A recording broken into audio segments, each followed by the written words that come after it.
ఓం నమ శివాయ. శ్రీ విష్ణు రూపాయ నమః. చాలామంది కుంభరాశి వారు ఎంతో కష్టపడుతూ ఉంటారు. నిజంగా చెప్పాలి అని అంటే కుంభరాశికి చాలా ప్రత్యేకత ఉంది. ఈ రాశి వారు అంటే కుంభరాశి వాళ్ళ డేట్ ఆఫ్ బర్త్ ప్రకారం, టైమ్ ఆఫ్ బర్త్ ప్రకారం కావచ్చు, పేరు బలాన్ని బట్టి కావచ్చు, ఎలాగ చూసినా కుంభరాశి వారికి నేను చెప్పే ఈ వీడియో వర్తిస్తుంది. అంటే కొంతమంది పేరు బలాన్ని ఫాలో అవుతారు, కొంతమంది డేట్ ఆఫ్ బర్త్ని ఫాలో అవుతారు. ఎట్లాగైనా సరే కుంభరాశి వారికి వాళ్ళ జీవితంలో అప్పులు ఏదైనా ఉంటే నేను చెప్పే చిన్నపాటి రెమెడీ చేస్తే 100% మీకున్న అప్పులన్నీ హరింపబడతాయి. అది ఎలా చేయాలి అని అంటే, ముఖ్యంగా కుంభరాశి వారు అప్పులు ఉన్నాయి అని అంటే ఏమి చేయాలి అంటే, నేను చెప్పే చిన్నపాటి రెమెడీ ఫాలో చేస్తే 100% మీకున్న అప్పులన్నీ హరింపబడతాయి. ఇది కేవలం కుంభరాశి వారు మాత్రమే చేయాలి. మిగతా వాళ్ళు వేరే వాళ్ళు చేయడానికి వీల్లేదు. ఒకవేళ చేసుకుంటే ఆ రాశి వారికి వర్తించినంత మిగతా ఏ రాశుల వారికి వర్తించదు. అది ఏం చేయాలంటే, కుంభరాశి వారు ప్రత్యేకంగా మీరు చేయవలసింది ఏంటంటే, మీరు ఈ పరిహారం చేయాలంటే బుధవారం రోజు చేయాలి. అంటే వారంలో ఒకరోజు బుధవారం నాడు. అది మీరు ఏం చేయాలంటే, మీరు పొద్దున్నే నిద్రలేసి తలస్నానం చేసి గ్రీన్ కలర్ డ్రెస్ ధరించి, గ్రీన్ లేకపోతే ఎల్లో లేదా వైట్, ఈ 3 కలర్స్ మాత్రమే ధరించాలి. గ్రీను, ఎల్లో, వైట్ అంతే. అయితే బ్లాక్ 80% ధరించకూడదు. ఇంటర్నల్గా కూడా గుర్తుపెట్టుకోండి. మన ఒంటి మీద ఆ రోజు మనం పూజ చేస్తున్నప్పుడు బ్లాక్ కలర్ డ్రెస్ ఉండకూడదు. మిగతా ఏ కలర్స్ ఉన్నా పర్వాలేదు, కానీ మనకి ఇంకా కొంచెం బాగుండాలి, పాజిటివ్గా ఉండాలి అని అంటే ఫస్ట్ గ్రీన్ లేదా ఎల్లో లేదా వైట్, ఈ 3 కలర్స్ ధరించండి. కుంభరాశి వారు ఏం చేయాలి అంటే, ముందుగా మనకి పరిహారానికి కావాల్సింది ఒక ఎర్రని కొండ, అంటే చిన్న ముంత లాంటిది కావచ్చు. దానికి కింద ఒక చిన్న ప్లేట్, అంటే అది కూడా మట్టితో తయారు చేసిన ఒక చిన్న మూకుడు. ఫస్ట్ ఒక తమలపాకు పెట్టి, దాని మీద ఒక చిన్న మూకుడు పెట్టి, దాని మీద ఒక చిన్నపాటి కుండ పెట్టాలి. ఆ కుండ పెట్టే ముందే ఆ కుండ అంటే అంత మాత్రం కుండ ఉండాలి, చిన్నది. అంటే అప్రాక్సిమేట్లీ ఒక 1/2 kg నుంచి 1 kg పట్టేది ఉండాలి. దాన్ని మనం ఏం చేయాలి, ఆ కుండ నిండా కల్లుప్పు పోయాలి. ఒకరోజు ముందు శుభ్రంగా ఎర్రని కుండ తెచ్చుకొని, చిన్నది ముంత లాంటిది తెచ్చుకొని, దాన్ని శుభ్రంగా కడిగి, దానికి పైన గంధం పూసి కుంకుమ బొట్లు పెట్టి, దానికి ఫుల్లుగా నిండుగా మనం ఉప్పు పోయాలి. అది కూడా కల్లుప్పు పోయాలి. పోసి కింద ఒక తమలపాకు పెట్టి, తమలపాకు పైన ఒక చిన్న మూకుడు పెట్టి, మూకుడు పైన ఈ ముంత పెట్టి, ఆ ముంత పైన చిన్న ప్రమిద పెట్టాలి. ప్రమిద పెట్టి అందులో నువ్వుల నూనె పోసి 2 ఒత్తులు కలిపి ఒక ఒత్తేసి, ఒత్తి దేవుడి అభిముఖంగా తిరిగి వెలుగుతూ ఉన్నట్టు ఆ ఎర్రని కుండలో పోసిన ఉప్పు పైన ఈ నువ్వుల నూనె పెట్టిన దీపాన్ని వెలిగించాలి.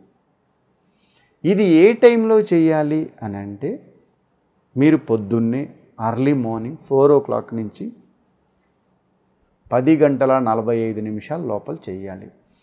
ఒకవేళ పొద్దున్నే డ్యూటీ చేసేవాళ్ళు, ఏదన్నా కొంచెం ఇంట్లో పిల్లలతో బిజీగా ఉండేవాళ్ళు, ఆ టైం మాకు కుదరలేదు గురువుగారు అని అంటే, సాయంత్రం 5:40 తరువాత రాత్రి 9:45 లోపల మీరు సాయంత్రం పూట కూడా ఈ పూజ చేసుకోవచ్చు. కుంభరాశి వారు మీరు ఒకవేళ 99% పొద్దున్నే చేయడానికి చూడండి, కుదరని వారు సాయంత్రం చేయండి. మీరు పొద్దున్నే తలస్నానం చేసి గ్రీన్ కలర్ డ్రెస్ ధరించి దేవుడికి పూజ అంతా అయిపోయిన తర్వాత దేవుడి పూజా మందిరంలో మీరు కూర్చొని, కింద ఒక తమలపాకు, దాని మీద ఒక మూకుడు, దాని మీద ఒక ముంత పెట్టి, ఆ ముంత నిండుగా మీరు కల్లుప్పు పోసి, ఆ కల్లు ఉప్పు పైన ఓ దీపాన్ని వెలిగించి, మీరు మీ మనసులో మీరు ఎవరికైతే అప్పు ఇవ్వాలో, మీరు ఎంతమంది దగ్గర అప్పులు చేసి ఉన్నారో, అది మీ అవసర నిమిత్తం కావచ్చు, పక్కన వాళ్ళకి నమ్మి తెచ్చి ఉండొచ్చు, లేదు ఏదన్నా ఇబ్బందుల్లో ఉండి మీరు తెచ్చుకో ఉండొచ్చు. మీకు ఎంత అప్పు అయితే ఉందో ఆ అప్పు అంతా తీరిపోవాలి అని ఒక్క బుధవారం నాడు ఈ పూజ చేయాలి. అది ఆడవారు కానీ మగవారు కానీ. భర్తకి ఏదన్నా డ్యూటీ ఉంది, ఆయన ఆఫీస్కి వెళ్ళాడంటే ఆయన పేరు మీద ఉన్న భార్య చేయొచ్చు. గురువుగారు భర్తది కదా కుంభరాశి, భార్యది కాదు కదా అన్న సందేహం మీకు రావచ్చు. కానీ భార్య భర్త ఒకటే. భార్య కప్పున్న భర్త చేయొచ్చు, భర్త కప్పున్న భార్య చేయొచ్చు. అయితే మీరు చేసేటప్పుడు భర్తకి ఎన్ని అప్పులైతే ఉన్నాయో అవన్నీ తీరిపోవాలి అని భార్య మనసులో అనుకొని ఆ కుండలో దీపం పెట్టాలి.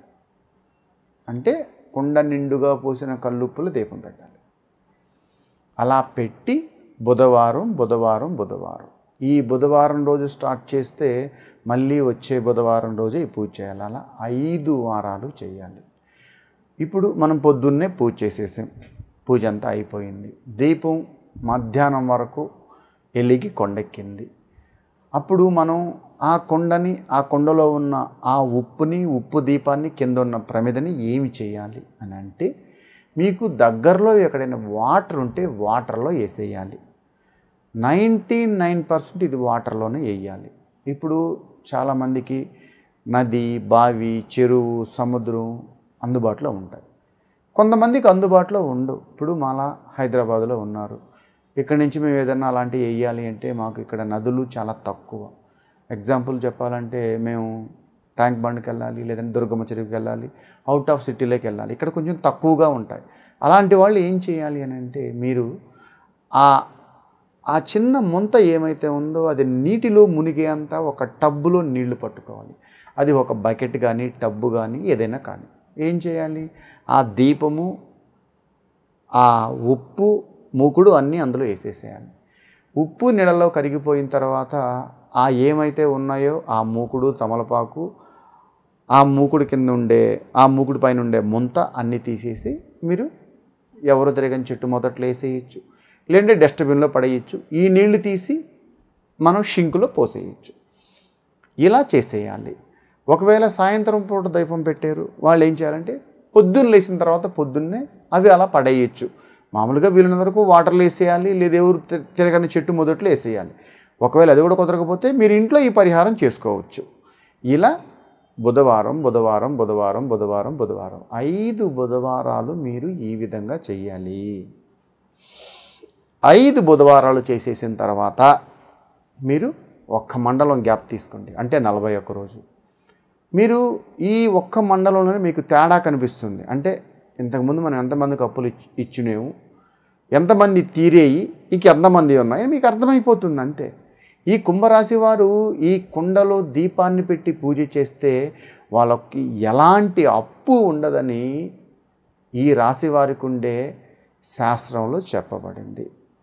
అయితే ఈ రాశివారు ఈ కుండలో దీపం పెట్టి అప్పులన్నీ తీరిపోవాలని 5 వారాలు మీరు పూజ చేస్తే మీకు 100లో 1% కూడా మీకు ఎలాంటి అప్పు ఉండదు, అన్నీ హరింపబడతాయి.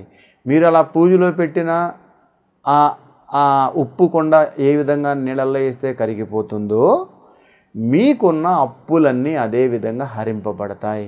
ఇందులో మీకు ఎలాంటి సందేహము వలదు. కృష్ణార్పణ.